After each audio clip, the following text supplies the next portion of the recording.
Because there are many times on that set where they're like, hey, we want to invite Brian to a party. And I'm like, hey, just Brian? And they go, yes. And I'm like, no. I worked with an incredibly emotionally producer. He would have pool parties and invite all the kids over and be like, oh, we'll just take care of the kids. No adults need to come over. And another one of the people on the cast was giving blowjobs to the producers.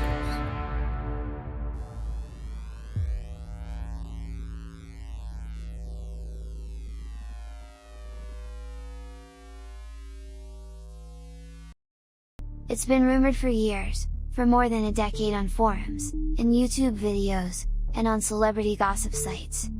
Accusations have followed Nickelodeon's most successful and most infamous television producer, Dan Schneider.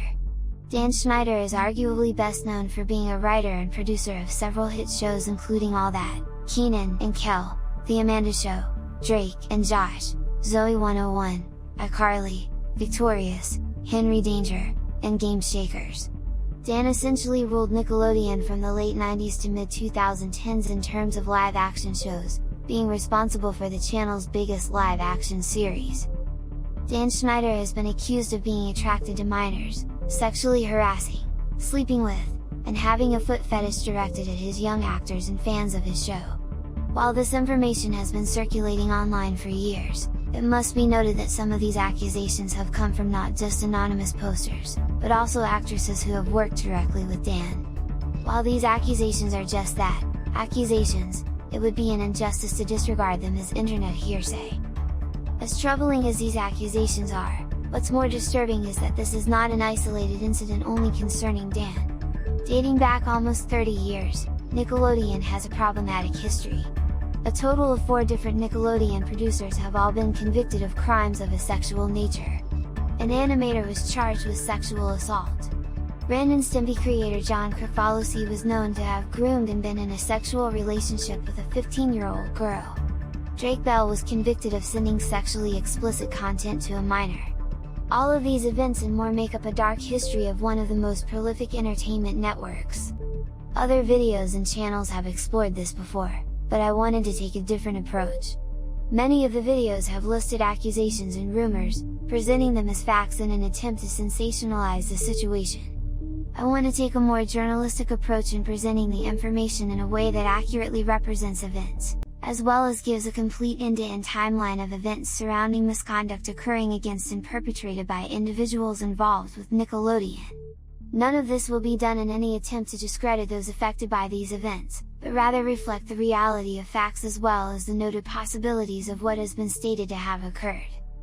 The content of these videos will contain much information that is not suitable for young audiences and is disturbing in nature.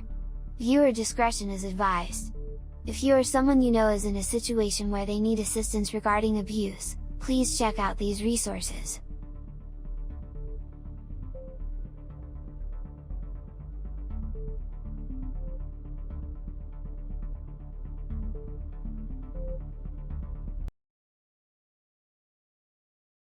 Daniel James Schneider was born January 14, 1966, in Memphis, Tennessee.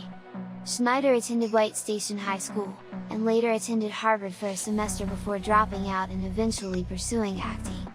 His first on-screen role came in the form of the 1984 comedy film, Making the Grade, playing the character Blimp. He would later go on to appear in the films Better Off Dead and Hot Resort before landing a role on the television show Head of the Class, which ran on NBC for 5 seasons. In 1988, Schneider co-hosted the second annual Kids' Choice Awards, alongside Tony Danza, Debbie Gibson, and Brian Robbins. It was here that he met and formed a working relationship with head of production, Albie Hecht. Through this relationship, Schneider was hired to write for the pilot episode of All That, which he would later serve as an executive producer and writer for its original run from 1994 to 2005. It is here that the story of alleged misconduct begins. Fresh out the box. Stop, look and watch. Ready yet? Get set. It's All That. although it was a sketch comedy show often described as Saturday Night Live for kids.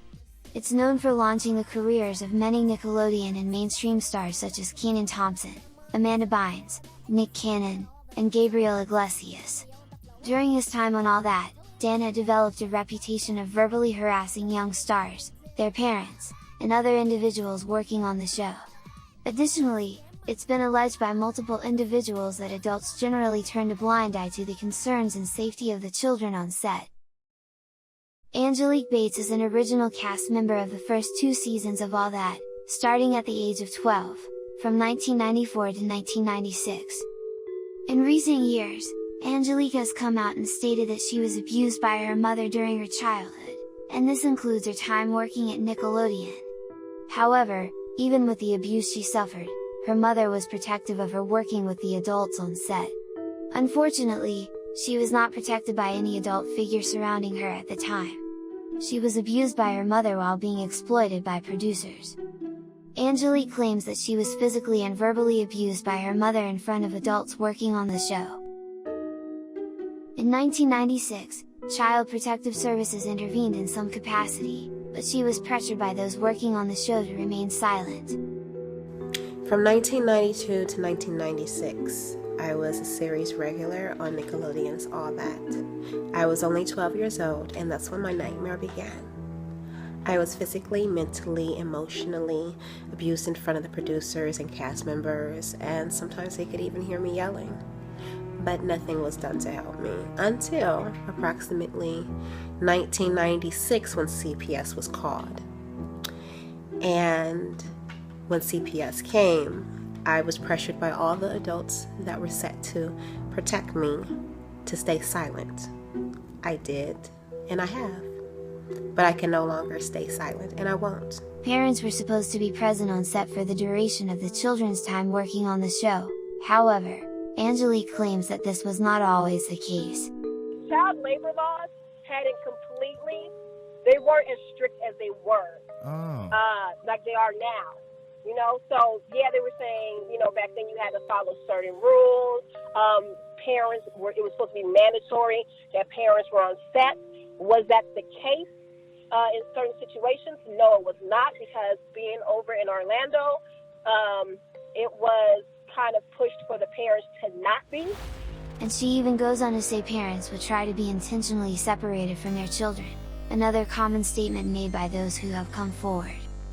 She was one of the parents that was not going to leave me unattended on set, because by law, parents are supposed to be there. So they didn't like that fact that she wouldn't leave me. The separation of the kid and the parent was something that was very pushed, and that was where the issue started becoming, before they even probably knew that there was any abuse by the hands of my mother. At the same time, Dan Schneider seemed to favor the boys working on the show, intentionally stifled Angelique, and was verbally abusive, a common complaint made by multiple actresses working on Dan's shows. Additionally, she states that on multiple occasions, she was unfairly targeted and retaliated against. I had a character voice I was doing, killed them, had everybody just laughing. And actually, Dan took me to the side and was just like, yo, that was funny, blah, blah, blah. But kill that voice because you're taken away from such and such a thing. Ooh. But it was all of our thing, you know? Right. And so when I got rid of the voice, everybody was like, why did you do that? But I wasn't about to be like, well, Dan told me, you know, like, I just like, oh, I don't want to do the character no more. But they were like, it was funny. But I was specifically told by him, don't do that voice anymore because you're taking the shine away from such and such.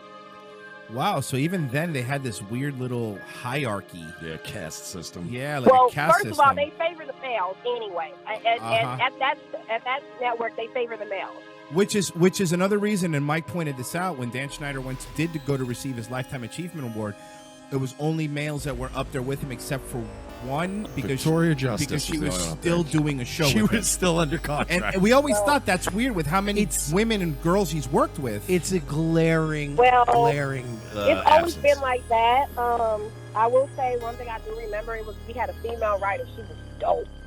And she was the only female writer out of like a handful of male writers, and she ended up being fired. Because she was for the females. As a matter of fact, she had wrote so many dope characters for me, and they didn't like that. She had wrote some dope characters for me. She had wrote some for the other girls, and they were like, it's not about them, it's about whoop-de-wop and da-da-da-da, such and such, and they ended up, I remember that. She was dope. I can't even remember her name, but I remember she was the only female writer we had at that time, and they ended up releasing her because she was dealing with too much. I can't remember if she quit or if they fired her. But it was a problem. It was a problem because she wouldn't write what they wanted her to write. She goes on to allege an individual working on the show had made sexual advances toward her mother, which were turned down. As a result, she claims during the second season of All That, she was utilized less than in the previous season. The reason why it started looking like I was an extra is because first season, certain people, I don't want to say names, certain people try to make advances towards my mother. My mother turned them down.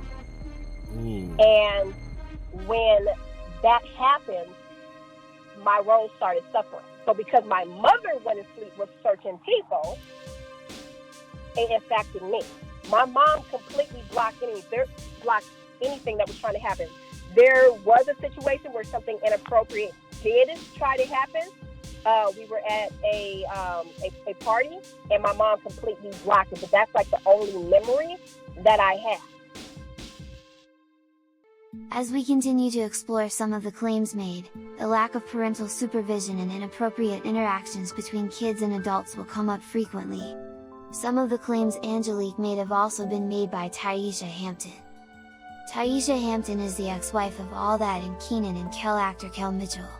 Kel met Taisha in 1996 in the midst of his run on All That, and the couple married in 1999 approximately at the end of his run on All That, as well as Kenan and Kel. In a live stream, Taisha made several shocking claims about the environment of the All That set and how children were treated. Taisha was an individual who was around the set of All That and did have the ability to see the inner workings of the show, so her claims, while not verifiable, are coming from someone who potentially has first-hand experience. In a video put out by the Night and Day YouTube channel, Taisha describes several experiences and situations she had witnessed. Taisha claims during her time she witnessed alcoholic drinks being distributed to children, as well as fake IDs being provided to them in order to get into clubs. Because we would get into clubs, and we were young, like 16, 17 years old, and we'd be in clubs. And the people on the set in Florida made us fake IDs. And so then I started thinking, I was like, wait, what? And then they were talking about orgies, and they were talking about, like, people on the set would show like pornos, and they'd give us alcohol. In more stunning accusations, she claims that adults on set would show the child actors porn films, as well as describe sexual objectification and assault. And these parents, like Kel's parents, were not with him. All these parents of the kids on the show, their parents were not with him. The girls on All That, I've seen them. One girl in particular, and I'm not going to name who she is, but anyway, she was on the cast of All That. Amanda Bynes? Nope. Not Amanda Bynes. Amanda Bynes was really young. She was like 9 years old, but her dad was present, and her mom was pretty present. No, but another one of the cast members was like cleaning Dan Schneider's car with a bikini on. And now this time she had been 15, 16 years old. There were other times they would have like parties where the parents wouldn't be there, and they'd give us alcohol. And another one of the people on the cast was giving blowjobs to the producers. So even when I was pregnant, they would say stuff like, can I just put your tits in my mouth? Can I just hold them there? I mean, it was just, I had to stay inside of Kel's dressing room for most of the time because I was being sexually harassed. None of these claims have been backed with any proof nor corroboration from anyone else who would have been around the set of All That at the time. As well, it is worth mentioning that Taisha is in the midst of a legal battle with Kel Mitchell over child support for their children. Taisha has made several outlandish claims, including that Kel owes her over $1 million in child support and that she went to jail due to his tax debt. I am not a lawyer, and while the child support claim cannot be definitively verified, a recent court motion was made to show that a house worth $425,000 was given to her as part of the terms of their divorce. In regards to the tax debt, if a couple is married and filing jointly, then both parties are responsible for tax debt, even if a couple later divorces.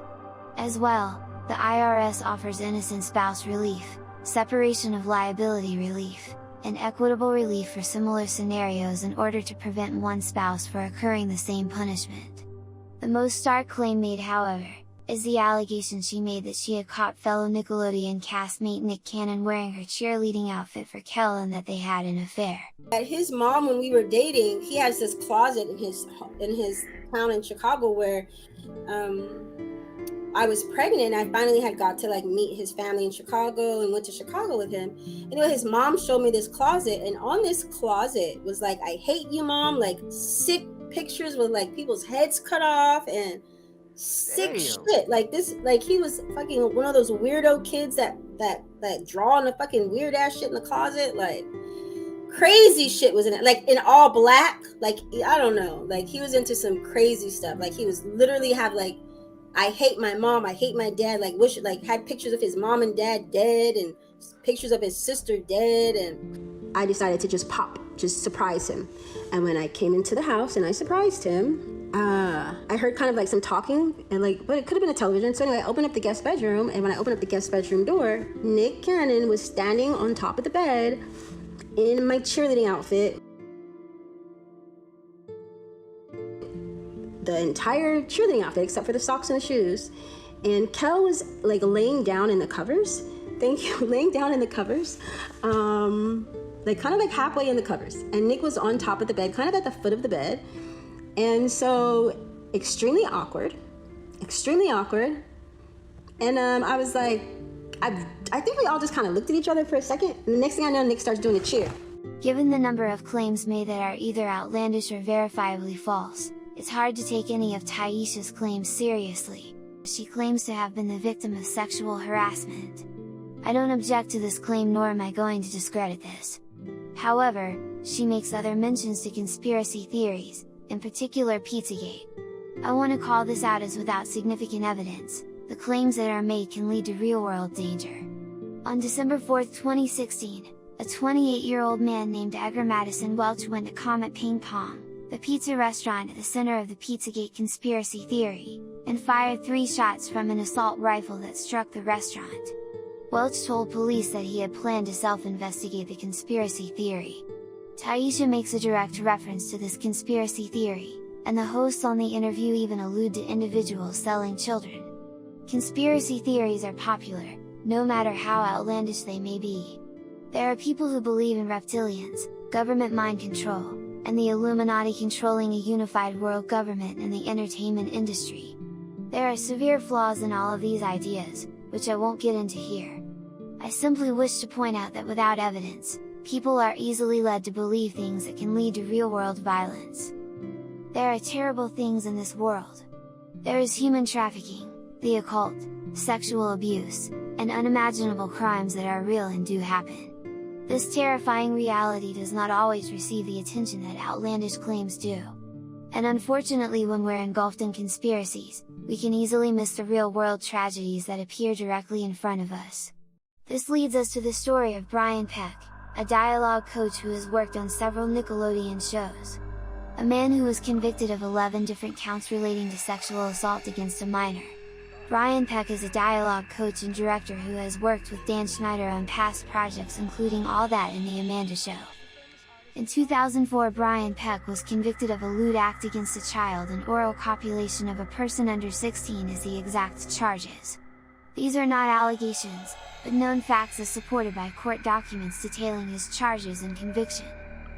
Brian Peck would work on lines with young actors, and at some point around 2001, Peck assaulted a minor. A male actor who worked on a Nickelodeon show. The actor is named as John Doe to protect their identity, so it is unknown who exactly his victim is, and for the sake of privacy and decency, no theories to this individual will be presented. Court documents show Peck was originally charged with a total of 11 counts relating to the sexual abuse of a minor. These include lewd act upon a child, sodomy of a person under 16, attempted sodomy of a person under 16, sexual penetration by foreign object, 4 counts of oral copulation of a person under 16, oral copulation by anesthesia or controlled substance, sending harmful matter, and using a minor for sex acts. In the end, he pleaded no contest to 2 counts, lewd act against a child and oral copulation, and the court found him guilty of both. The remaining counts were dismissed. Peck was convicted in October 2004 and was sentenced to just 16 months in jail. After completing his sentence, Peck returned to Hollywood and resumed working as a dialogue coach, including working on the Disney Channel show The Sweet Life of Zack and Cody. When asked about the allegations against Schneider in an interview in January 2020, original All That cast member Lori Beth Denberg said, "He's not my favorite person. He is not a pleasant person to work for, and I'm not confirming anything, but I'm not disappointed he won't be darkening the doors of any more people working for him, and it's not just kids, it's anybody." While this is not an accusation but rather an anecdote of Dan being an unpleasant person to work for, there are other All That cast members that have made direct complaints on Dan, other producers, and the environment that was created. While this alone is heinous in and of itself, and an act committed by an individual, there was an environment created that allowed a situation like this to occur, given the frequent complaint that children were often separated from their parents. This has been corroborated by Taisha Hampton, Angelique Bates, and an anonymous actress. On a video from the YouTube channel Revenge of the Sis, an anonymous actress details her experience of having the chance to audition for Dan Schneider. So what would happen is that your parents would send you to sort of like this camp, and you would be separate from your parents, and the parents would be going through their own seminar, basically telling them like, oh, well, and just how to be, I guess. And then for the kids, it was basic acting classes, and it was an opportunity for the kids to get discovered. And interestingly enough, most of the kids got discovered by the pool. And they would push you to do pool activities because they said that's where you have the highest chance of getting discovered. I worked in the entertainment industry for almost 10 years, and Schneider came up quite a few times with some of the people that I worked with, and this guy is just an absolute scumbag. It goes far beyond feet. He would have pool parties and invite all the kids over, and be like, "Oh, we'll just take care of the kids. No adults need to come over." So he was having pool parties with these kids that were on the shows without any kind of adult supervision going on. Wow, that's fucking weird, dude. Now we're cooking with gas. This is getting fucking weirder with this guy. Also, a friend, one of my friends that used to work on a couple of the shows they did. I mean, this goes back to the early '90s. This is back from like the all I believe the show was called like All That and Keenan and Kel and all that. It was shows from way back then. Yeah, that was fucking shows we watched. Yeah, when we were children. Yeah. And he would spend extremely large amounts of time alone with the kids in their dressing rooms, and without any adult supervision in there either. He would get mad if you went and if the talent wrangler, the person who would usually handle all the talent, make sure they were on set when they needed to be. If they were going and whichever actor or actress needed to be on set, if they went to go get him and he was in the middle of talking to him, he would just berate the poor PA that was just trying to do their job for interrupting them. What? He was just he's just a sick dude, and people have known about this in the industry for a long time. This isn't anything that's new to people within there, and it's not anything new to Nickelodeon either. I don't know why Nickelodeon continues to put up with this guy. While this is an anecdote that hasn't been confirmed as having occurred, Angelique Bates and Taisha Hampton's claims on separating children from their parents give credence to these former actresses' claims. However, one of the more damning things to suggest this is an accurate account comes from a news article from the Los Angeles Times, unfortunately titled "Groomed to be All That," which is centered around all that cast member Lisa files, detailing her experience as a cast member. In this article, there is mention of a 2-week comedy boot camp that would occur for potential child actors. This directly supports the claims of the groups of children being gathered with Dan Schneider and Brian Peck. While there are details that remain unknown and all accusations have not been verified, we can definitively say that Dan Schneider worked very closely, in a private environment, with a man who would later be convicted of a sex crime against a minor. Just as Keenan and Kel had breakout success and were given their own show years earlier, another young actress from all that garnered attention leading to a spin-off show. And you kids, stay out of my yard! I know! This leads us to the complicated world of Amanda Bynes and The Amanda Show. This era of Nickelodeon includes a gender discrimination lawsuit, Amanda Bynes attempting to live with Dan Schneider in his home, and her later accusations of sexual assault resulting in her being unable to have children. We'll cover this and more, on the next episode.